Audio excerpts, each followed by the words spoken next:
dividir aqui o meu tempo em dois momentos. E o primeiro deles eu queria ler um versículo com você, que está no capítulo 22 do livro de Gênesis. É? Entendi. Tá bom. Capítulo 22 do livro do Gênesis, verso 20. E se fosse 21? E 19? Então eu já entendi que o negócio é celebrar a palavra, né? Então tá bom. Está escrito assim: e sucedeu depois destas coisas que anunciaram a Abraão, dizendo: eis que também Milca deu filhos a Naor, teu irmão.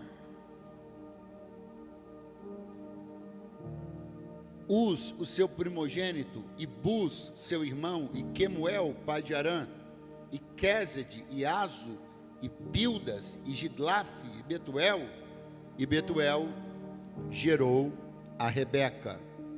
Estes 8 deu Milca a Naor, irmão de Abraão. Quem diz amém?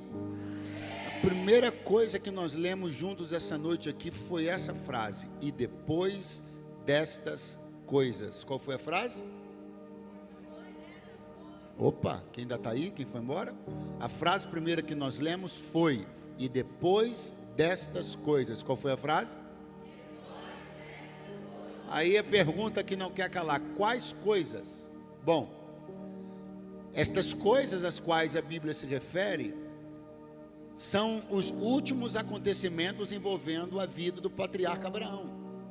Exatamente ou especificamente falando, a entrega que Abraão realizou no Monte Moriá, dispondo-se a entregar seu filho Isaque em sacrifício ao Senhor, conforme Deus lhe pedira. Então, depois destas coisas, ou seja, depois deste pedido de Deus, depois da subida de Abraão ao Moriá, depois de que ele dispôs-se e entregou de coração seu filho em sacrifício, depois de Deus ter mandado um anjo para clamar e não deixar Abraão chegar a matar o seu filho Isaque, depois destas coisas, depois deste altar, depois desta oferta, depois desta entrega, o que aconteceu depois? Deram notícias a Abraão dizendo: eis que também Milca deu filhos a Naor, teu irmão. Então, depois da entrega de Abraão, depois do sacrifício de Abraão, ele recebe uma notícia. Não muito longe dali, mas um pouquinho longe dali, sua família, seu irmão e sua cunhada, que não geraram até então, a cunhada de Abraão ficou grávida. O irmão de Abraão vai ser pai. Essa notícia é maravilhosa. Essa notícia encheria qualquer casa de alegria, qualquer parente de alegria. Abraão vai ser titio. Ele está feliz, ele está empolgado, ele está grato.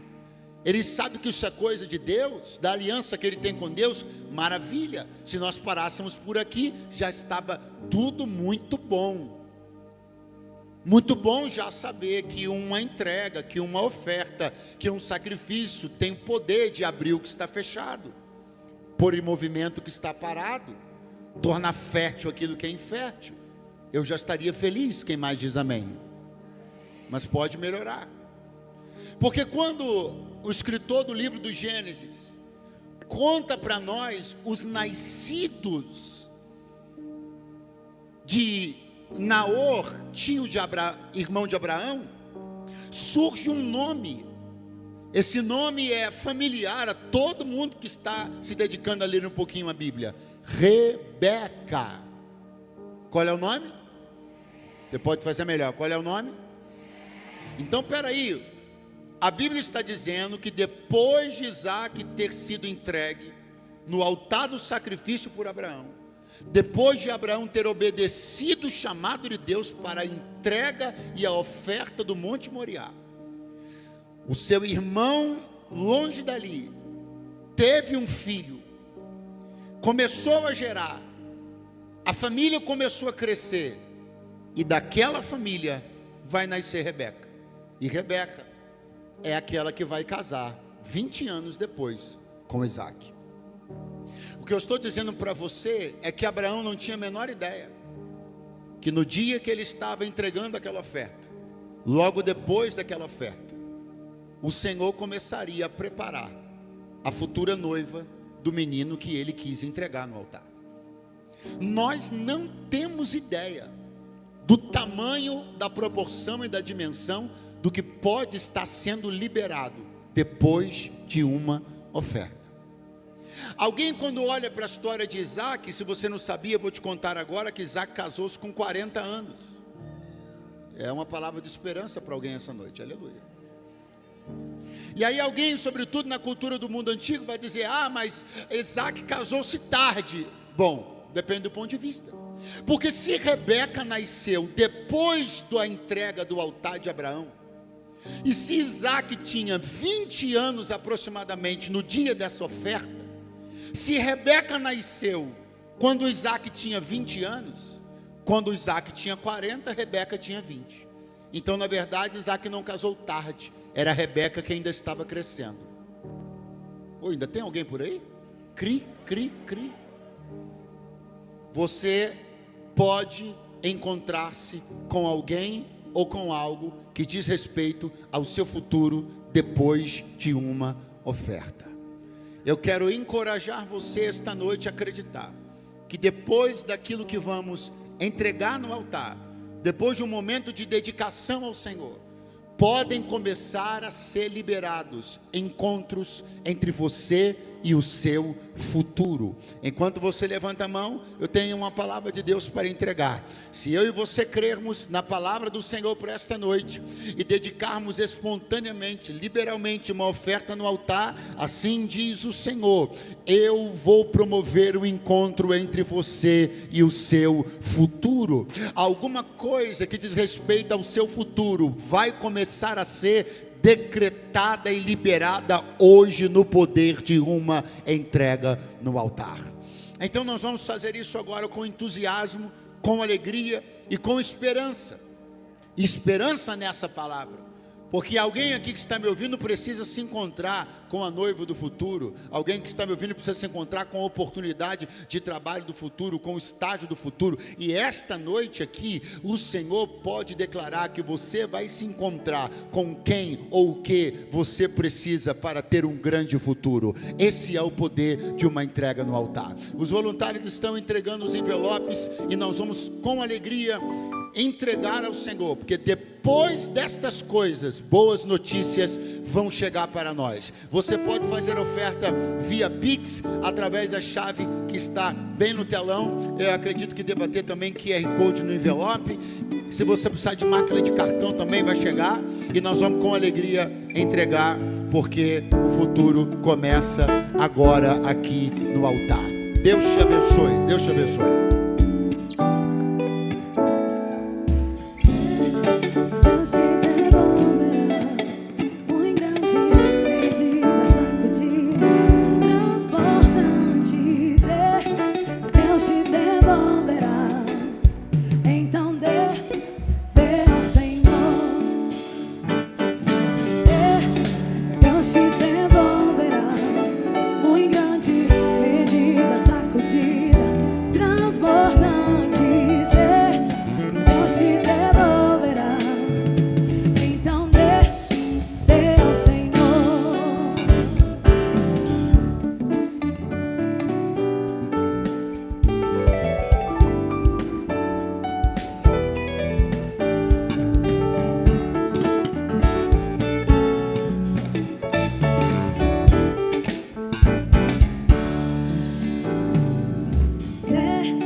Deus te devolverá, muito grande, medida, sacudida, transbordante.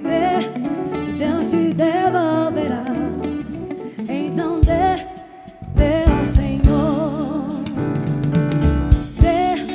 Deus te devolverá, muito grande, medida, sacudida, transbordante. Deus te devolverá,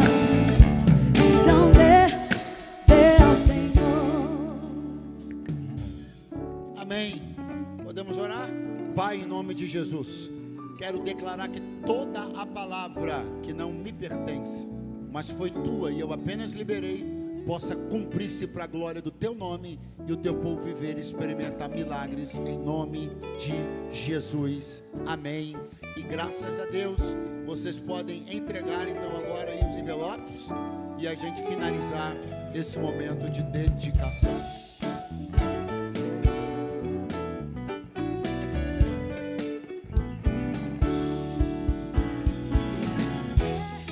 Deus te devolverá, muito grande, medida, sacudida, transbordante.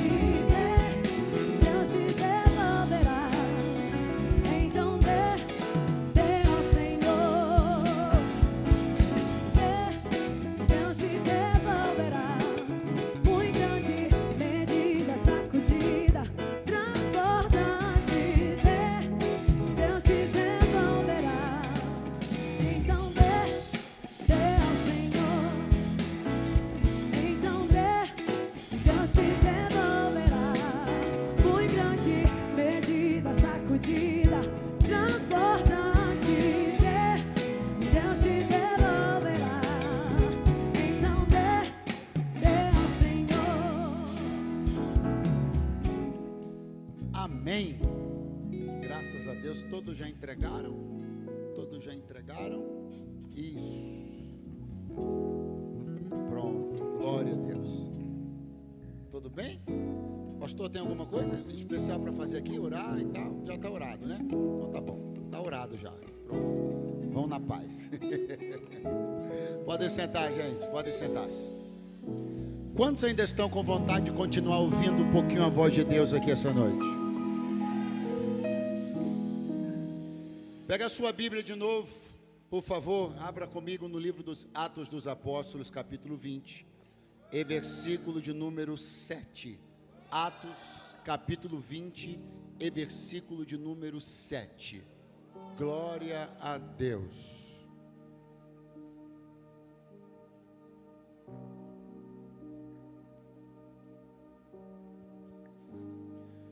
Está escrito: no primeiro dia da semana, ajuntando-se os discípulos para partir o pão, Paulo, que havia de partir no dia seguinte, falava com eles e alargou a prática até a meia-noite. Havia muitas luzes no cenáculo onde estavam juntos.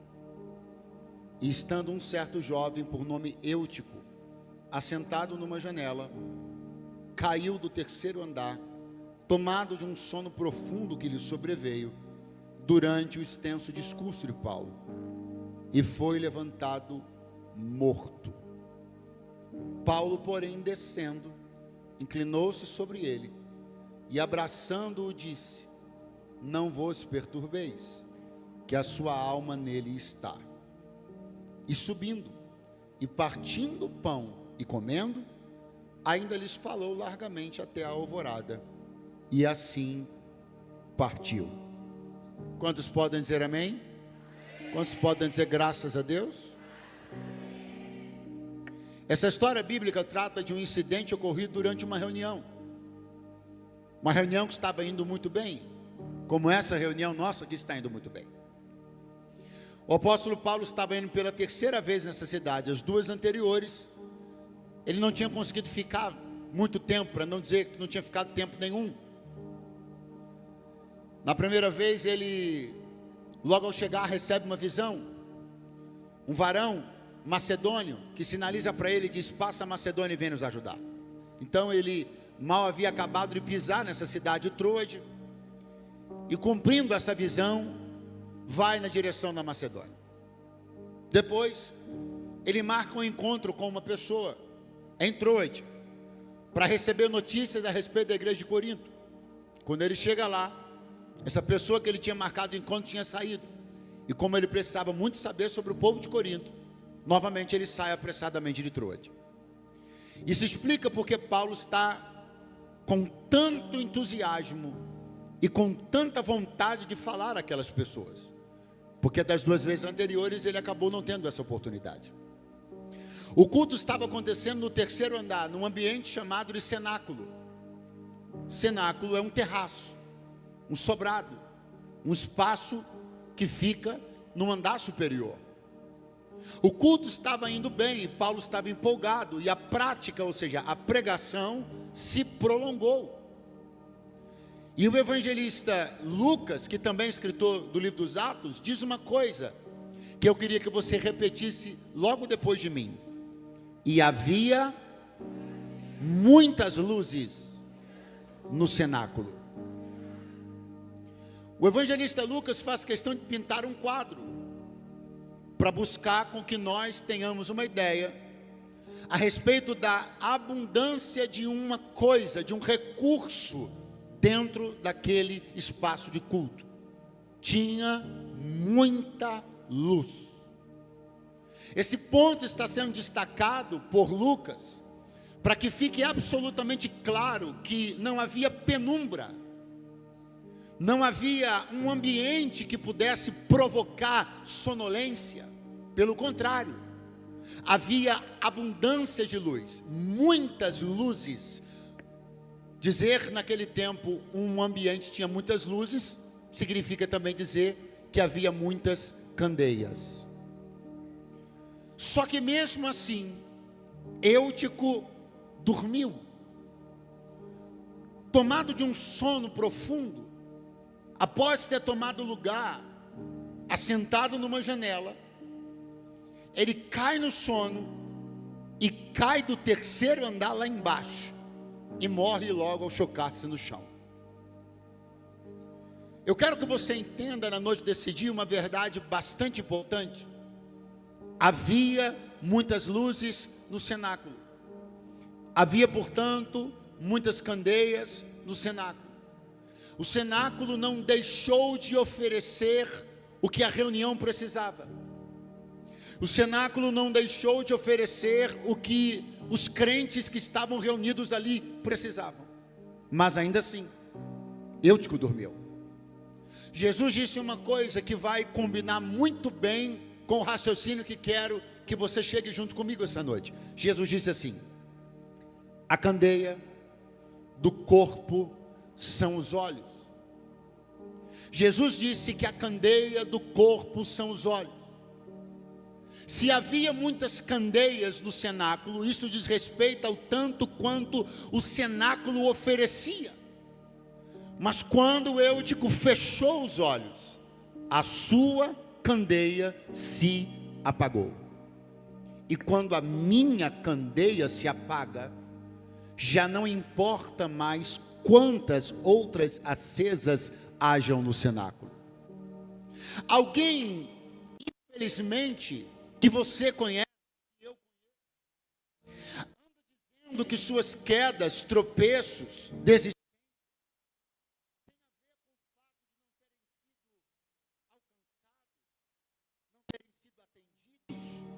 talvez porque o louvor não era bom, talvez porque as pregações não estavam boas, talvez porque não foram devidamente visitados ou cuidados, ou isso ou aquilo. Mas eu quero chamar a sua atenção para uma coisa. Há muitas luzes no cenáculo, mas ainda assim há quem esteja decidindo apagar sua própria candeia. E quando alguém decide apagar sua própria candeia, não importa se o louvor é bom, não importa se a palavra é boa, não importa se o pastor é dedicado, não importa se o time ministerial é comprometido, não importa o quanto de luzes haja no cenáculo quando alguém decide apagar sua própria candeia. Eu quero dizer para você que a grande maioria das pessoas que estão reclamando do que não encontraram na igreja, estavam dentro de igrejas com candeias acesas, com muita luz. Quem se apagou foram eles. A maioria das pessoas que está procurando culpados, dizendo não terem sido atendidas, amadas ou assistidas como gostariam, a maioria delas tinha uma abundância de luz ao seu redor, louvor, mas não queriam louvar, mensagem, mas não queriam ouvir, gabinete, mas nunca entraram para falar sobre coisa alguma. ministérios, mas nunca participaram de nenhum. E Deus me trouxe hoje aqui, esta noite, para dizer: há candeias várias no cenáculo e elas estão acesas. O louvor está funcionando, a palavra está sendo pregada, a igreja está crescendo. A pergunta é como você está interagindo com tudo isso. Eu vim de Deus com uma palavra aqui para dizer: se você se apagar, não importa o quanto eu pregue, não importa o quanto eu sue a minha camisa, se você apagar a candeia dos teus olhos, não importa o quanto o louvor cante, enquanto os músicos toquem, se você apagar a candeia dos seus olhos, isso é sobre você, não é sobre a casa. Essa geração está culpando a casa, quando a culpa na realidade é deles. Mas eu vim de Deus trazer uma palavra: quem quiser permanecer aceso, a casa está acesa também. Tem uma coisa que eu tenho um pavor.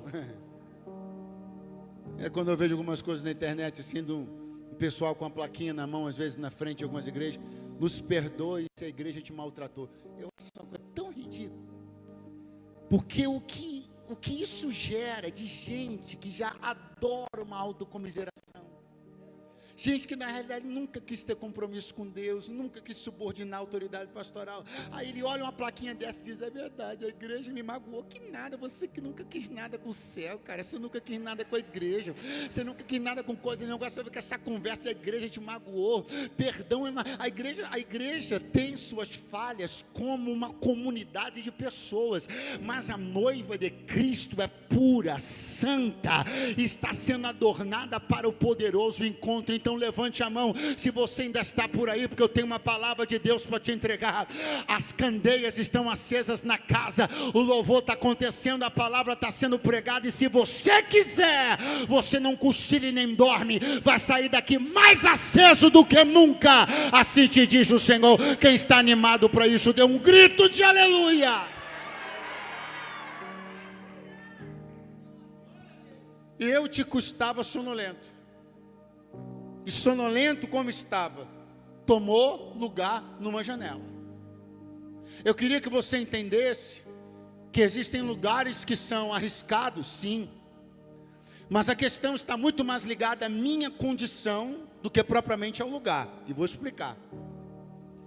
200 pessoas poderiam ter se sentado naquela janela e não ter caído, porque a questão não era a janela, a questão era eu, tipo. Alguém aqui já sentou em cima do muro e nunca caiu? Alguém já andou sobre o muro e nunca caiu?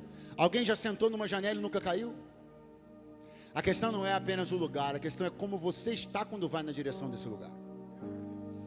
Se uma janela pode ser perigosa, 50 vezes mais para quem está sonolento. A questão é eu perceber como eu estou, e percebendo como eu estou. É por isso que o clássico texto da Santa Ceia diz: examine-se, pois o homem a si mesmo. Não sou eu que vou olhar para você e dizer se você pode ou não assentar numa janela. Você que tem que saber disso. Não sou eu que vou daqui de cima olhar para você e dizer se você pode ou não fazer isso ou aquilo, se você está pronto ou não para lidar com isso e aquilo. Cada um de nós precisa conhecer nossas áreas de vulnerabilidade, e cada um de nós precisa fugir de todo e qualquer confronto com áreas que nós temos fraquezas. O aleluia sumiu, glória a Deus desapareceu. Então Eutico foi sentar-se na janela, mesmo estando sonolento. E se alguém aqui já pegou no sono em pé ou sentado, sabe que uma hora o corpo vai pendular. Sim ou não? Eu não sei se aqui tem ônibus cheio aqui em Brasília também, ou só lá no Rio de Janeiro? Tem? Então essa cena aqui vai ser familiar para alguém, ó. Aleluia. Ó. Sim ou não? Sim ou não?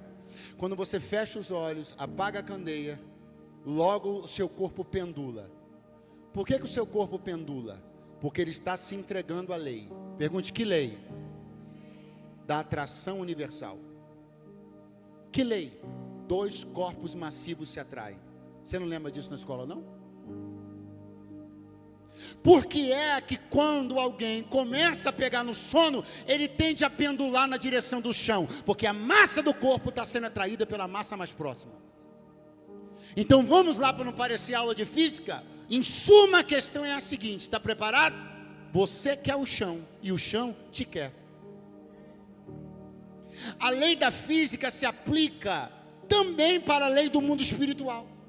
Da mesma maneira que o meu corpo vai procurar o chão quando eu dormir, porque a massa do meu corpo está sendo atraída pela massa que está embaixo, da mesma maneira, espiritualmente, nós queremos o chão, e o chão nos quer. Há uma atração mútua, uma lei de atração mútua. Meu corpo quer o chão quer meu corpo. Ou seja, a minha natureza quer o chão, quer a queda, quer os lugares baixos, quer a lama. Mas eu tenho uma palavra de esperança para entregar. Se o meu corpo quer o chão e o chão quer meu corpo, o meu espírito está clamando pelo Deus da minha vida. E quem vai vencer essa batalha no final? O Espírito vai prevalecer.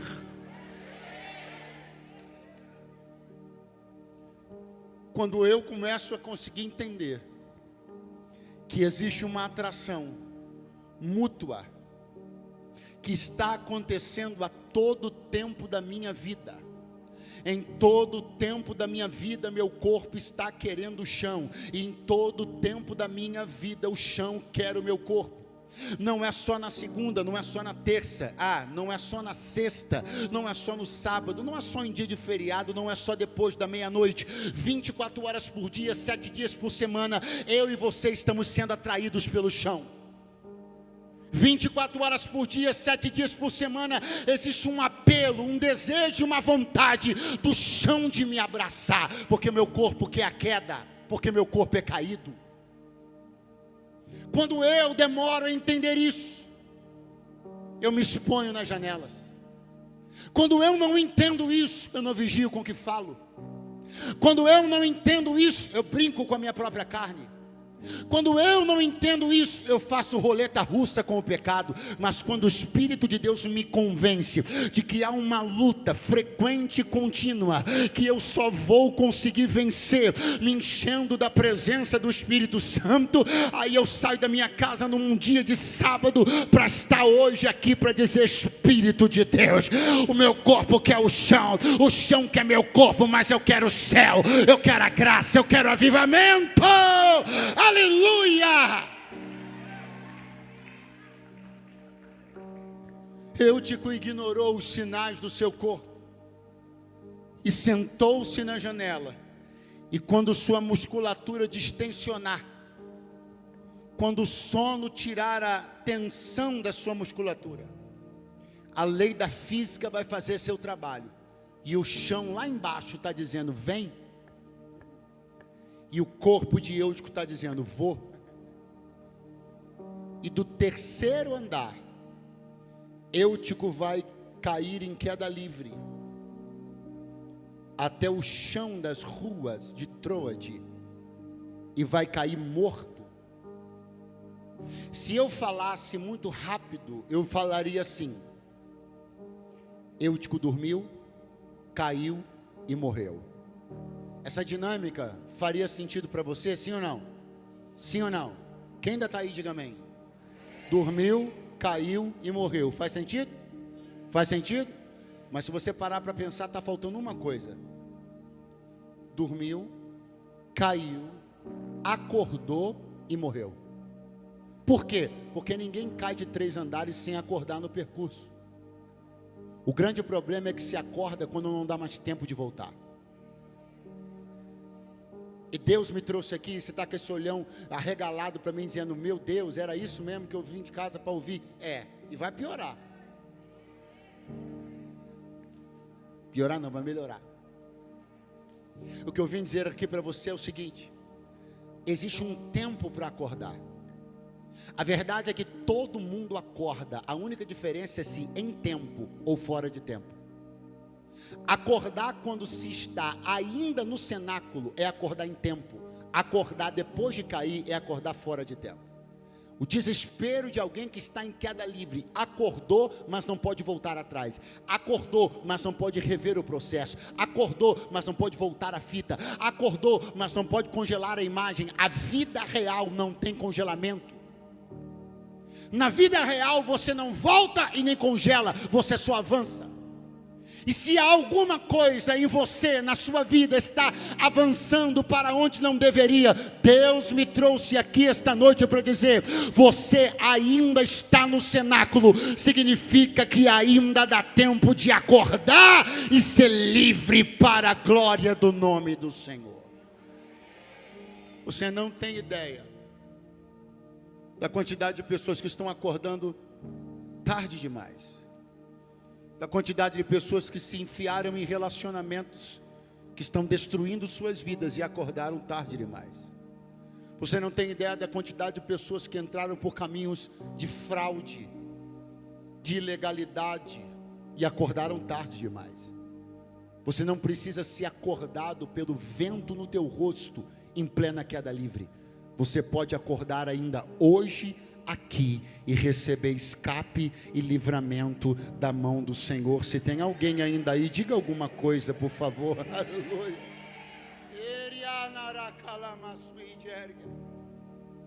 Eutico vai cair do terceiro andar. Eu chamo toda a sua atenção, não vou demorar muito, eu sei que vocês estão aqui desde cedo. Conte com o meu bom senso, pode contar com o meu bom senso. Agora olhe para mim, nesses minutos eu gostaria de ter toda a sua atenção. Eutico vai cair do terceiro andar. E agora Paulo, quando percebe o que está acontecendo, vai descer do terceiro andar para o térreo para socorrer Eutico. Agora olha para mim. Os dois estavam no mesmo lugar, sim ou não? Sim ou não? Paulo estava no cenáculo e Eutico estava no cenáculo também. Então os dois estavam no mesmo? No mesmo? Agora Eutico vai cair pela janela e vai chegar no térreo. Paulo vai para o térreo também. Agora, você acha que ele pulou a janela ou desceu a escada? Pulou a janela ou desceu a escada? Agora vamos lá. Se você comparar o tempo que cada um dos dois gastou para descer do terceiro andar para o chão, quem desceu mais rápido? Quem desceu mais rápido? E quem ficou vivo? Você entende que não é sobre velocidade, é sobre processo? Existem pessoas que estão fazendo percursos velozmente, mas ainda vão ser despertados por outros que usaram as escadas. Eu preciso dizer uma coisa a você pelo Senhor: respeite os processos. Seja amigo dos degraus da vida. Não enxergue os degraus como seus inimigos, enxergue as escadas como suas grandes aliadas. Porque toda a escada é um processo que Deus nos submete para que a gente valorize cada nível, cada degrau, cada estágio, para que a gente aprenda a celebrar cada avanço, cada conquista. A escada não é sua inimiga, o processo não é seu inimigo, ele está amadurecendo e preparando você para algo que não vai terminar em morte, não vai terminar em queda. Porque eu conheço uma quantidade enorme de pessoas que fizeram um percurso rápido, mas não viveram para contar a história. Fizeram um percurso rápido, não só fizeram, como ainda riram de quem estava usando a escada. Você ainda vai ver muita gente rir de você usando as escadas. Você ainda vai ver muita gente rindo de você pelo fato de você estar se submetendo a processos. Você ainda vai ver muita gente se achando espertinha demais e pulando pela janela, procurando atalhos, enquanto você está crente, descendo ou subindo degrau por degrau. Mas vai por mim, você ainda vai encontrar com essa pessoa, você vivo, ela morta. Você ainda vai descer, abraçar, levantar. Ela ainda vai te olhar e vai saber que é melhor respeitar degraus do que fazer caminhos mais rápidos do que se deve. Paulo vai chegar, não vai demorar tão pouco tempo quanto o Eutico, mas vai chegar inteiro, vai chegar crente, vai chegar vivo. O que adianta chegar tão rápido e ficar quebrado no final? Chegar tão rápido e ficar ensanguentado no final? Chegar tão rápido e não ter bom testemunho para contar? Chegar tão rápido e não ter uma história limpa que possa ser contada aos filhos, aos netos? O que adianta chegar tão rápido e ter que saltar alguns capítulos que trazem constrangimento ou vergonha quando se vai contar a própria história? De que adianta chegar tão rápido? Paulo vai descer, porque é isso que os homens de Deus fazem. O que eles fazem, pastor? Eles vão até. Quando nós olhamos uma outra ressurreição ocorrida no ministério dos apóstolos, falando agora de Pedro e não de Paulo, diz as escrituras que Dorcas, que era uma boa crente, morreu, e ela era tão boa que a comunidade lamentou profundamente a sua morte. E quando souberam que o apóstolo Pedro estava nas redondezas, se negaram a enterrar a irmã Dorcas. Puseram-na no cenáculo, no pavimento superior, até que Pedro chegasse. Pedro chegou e subiu. Lá em cima, Pedro ressuscitará a irmã Dorcas. E eu quero voltar a fita um pouquinho para você compreender um ponto. Dorcas estava em cima, Pedro estava embaixo. E Pedro Vamos voltar para o nosso texto. Paulo estava em cima, Eutico estava embaixo e Paulo Dorcas não poderia ter descido porque estava morta. Eutico não poderia ter subido porque estava morto. Então quem não tem vida não tem movimento, mas quem tem palavra e ministério se move na direção de quem não pode se mover. Queria que você segurasse a mão de alguém que está do seu lado, dá uma acordada nele essa noite, dá uma chacoalhada nele e diz assim: nós vamos lá. Mais uma vez diga: nós vamos lá. Nós vamos chegar lá. Vamos bater na porta de quem não está conseguindo sair de casa. Nós vamos lá, vamos lá, vamos lá. Onde Satanás está amarrando as pessoas. Quem tem palavra se movimenta na direção de quem está parado. Oh, aleluia.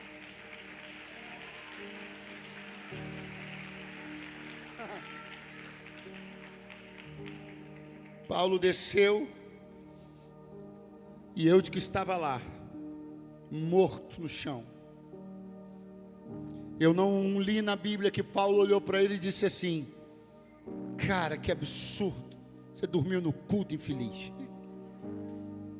Eu não li na Bíblia que Paulo olhou para ele e lamentou, mas disse: no final das contas, bem feito.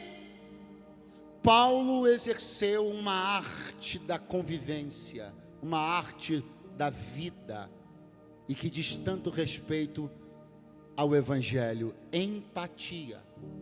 Empatia é pôr-se no lugar do outro, e eu digo a você que Paulo exerceu empatia, pondo-se no lugar do outro. Pastor, mas o outro é um jovem atrapalhado, é verdade. Mas o outro é um jovem desligado, é verdade. Mas o outro é um jovem vacilão, é verdade. Mas Paulo também já foi um.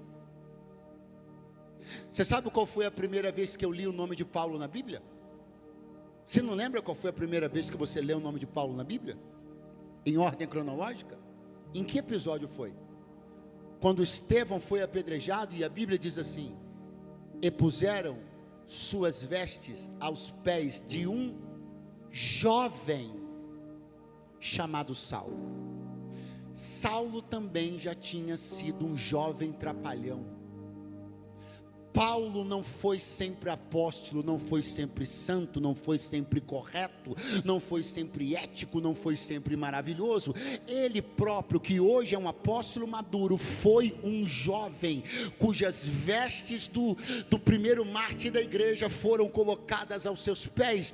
Então eu tenho uma palavra de Deus para dizer esta noite aqui: não se esqueça da juventude que você já teve, e agora fala aos mais velhos. Não se esqueça dos terrenos onde você pisou, as travessuras que você também aprontou. É muito comum que apóstolos maduros, é comum que pastores maduros, pregadores maduros subam no pedestal da sua própria justiça e condenem os eúticos caídos, mas se esquecem que também já foram jovens trapalhões.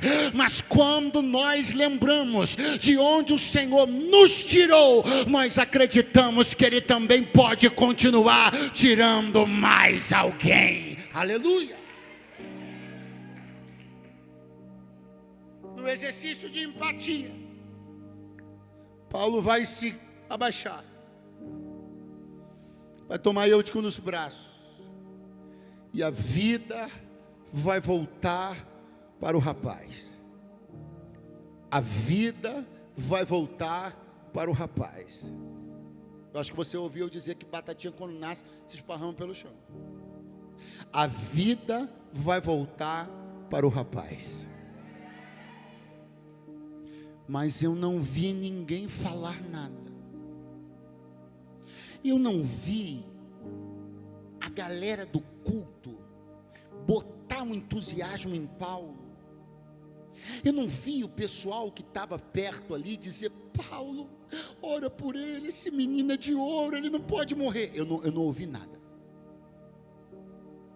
Em contraste a isso, eu encerro aqui, em contraste a isso, quando a irmã Dorcas, que eu falei dela para você há pouco, quando a irmã Dorcas morreu, a comunidade clamava.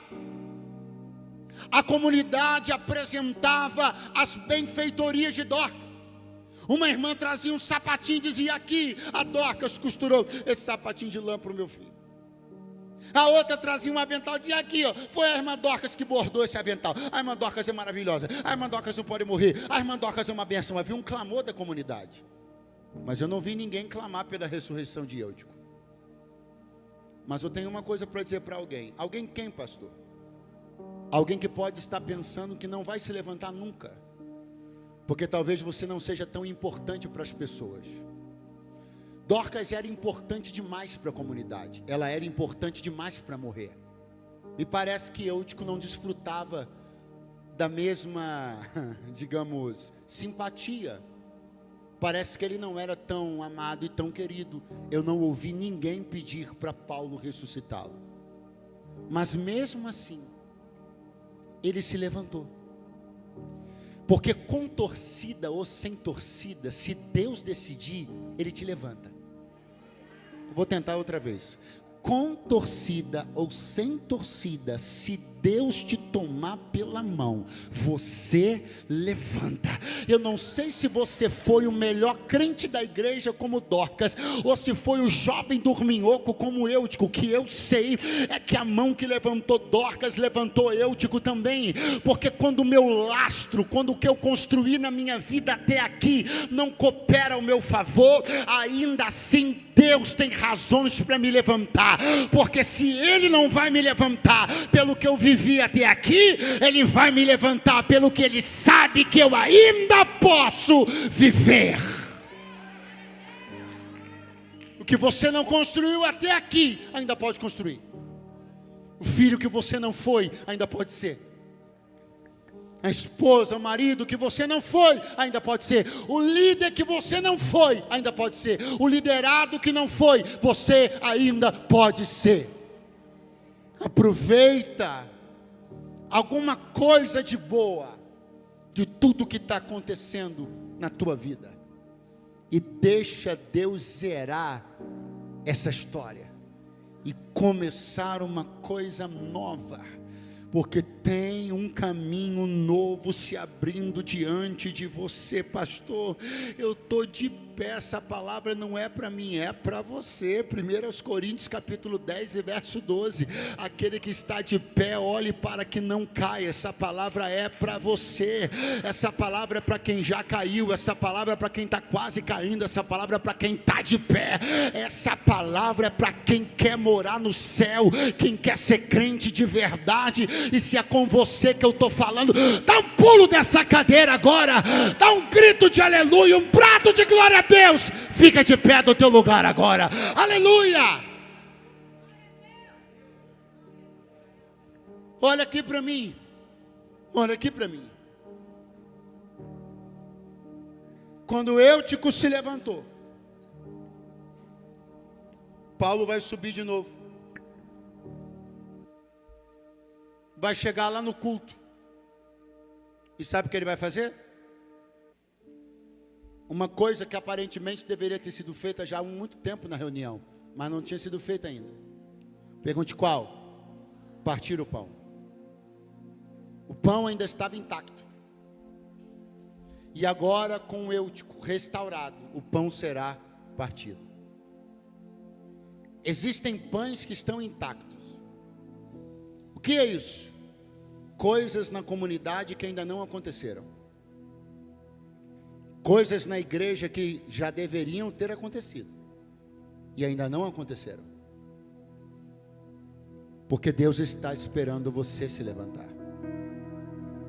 Existem pães que vão ser partidos depois que você se levantar. Existem ministérios que vão tomar impulso depois que você se levantar. Existem setores e áreas da igreja que vão tomar impulso depois que você se levantar. Existem canções que ainda não foram cantadas, estão esperando você se levantar. Existem mensagens que não foram pregadas, estão esperando você se levantar. Existem conselhos que ainda não foram dados, estão esperando você se levantar. Há pães que estão intactos, esperando que alguém se levante. Pastor, será que eu sou tão importante assim? Muito mais do que você imagina.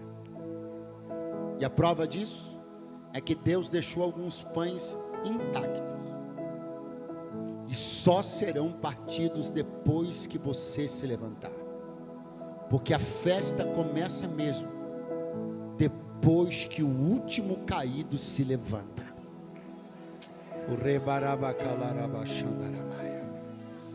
Eu queria que você pegasse a mão da pessoa que está do teu lado agora. Não deixa ela ir embora não, ela ficou até agora.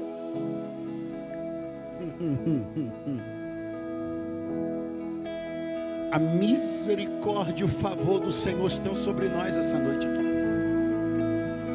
A misericórdia e o favor do Senhor estão sobre nós essa noite aqui. Você não foi chamado por Deus para o chão. Você não foi chamado por Deus para a lama. Você foi chamado por Deus para os lugares altos. Toda ferramenta preparada contra ti não prosperará. As Sagradas Escrituras dizem: a Deus pertence o livramento dos laços de morte. As Escrituras ainda dizem: eu irei adiante de vós, desembaraçarei os caminhos tortuosos, arrebentarei os ferros de ferro e as portas de bronze. As Escrituras ainda dizem: o laço se quebrou e eu escapei. Tem escape, tem livramento, tem vida, tem saúde, tem comunhão, tem vitória da parte do Espírito Santo. E se você crê nisso agora, abra a boca por alguns segundos e comece a glorificar o nome do Senhor. Comece a bendizer o nome dele. Comece a adorar. Espírito de vida, Espírito de favor, vem sobre nós agora. Faz meu coração arder de novo. Renova, levanta, renova, levanta. Trazendo sobre mim o novo amanhecer. Oh, eu quero viver algo novo. Faz meu coração arder de novo, fazendo todo medo desaparecer, trazendo sobre mim um novo amanhecer. Eu quero viver algo novo. Se você caiu do lugar da presença do Senhor, se você reconhece isso, e se você hoje quer subir de novo os degraus da comunhão, se você deseja que o Espírito de vida, o mesmo Espírito que ressuscitou Jesus dentre os mortos ao terceiro dia, se você deseja que esse Espírito de vida levante você esta noite outra vez, se você quebrou tua aliança com Deus, e se você quer restaurá-la hoje, aqui e agora, sem constrangimento algum, mas com os passos firmes de alguém que está caminhando na direção de um novo começo, sai do seu lugar, vem no altar aqui agora que eu quero orar por você. Quem sabe que quebrou a aliança com Deus, se você quer restaurar a sua comunhão com Deus, Sai do seu lugar agora, moço, moça, homem, mulher, velho, novo. Sai do seu lugar e venha no altar agora. Eu quero orar por pessoas que precisam ser restauradas na sua comunhão com o Espírito de Deus. Eu quero orar por gente que não quer continuar no chão. Quero orar por gente que quer ser levantada pelo poder do Espírito Santo essa noite. Eu vou dar mais 10 segundos para você chegar aqui.